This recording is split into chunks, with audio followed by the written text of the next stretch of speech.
করিস।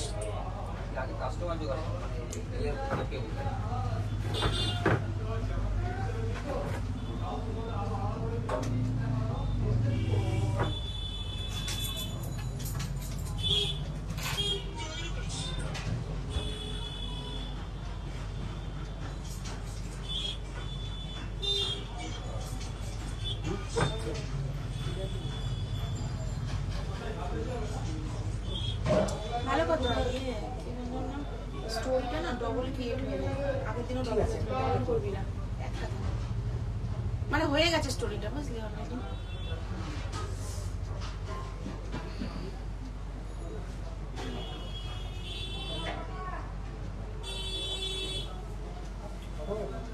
সব ঝটপট জয়েন করো। কে কে আছো দেখতে পাচ্ছ একটু হাই হ্যালো করো। কে কে দেখতে পাচ্ছ একটু হাই হ্যালো করো। সবাই একটু ঝটপট জয়েন করো।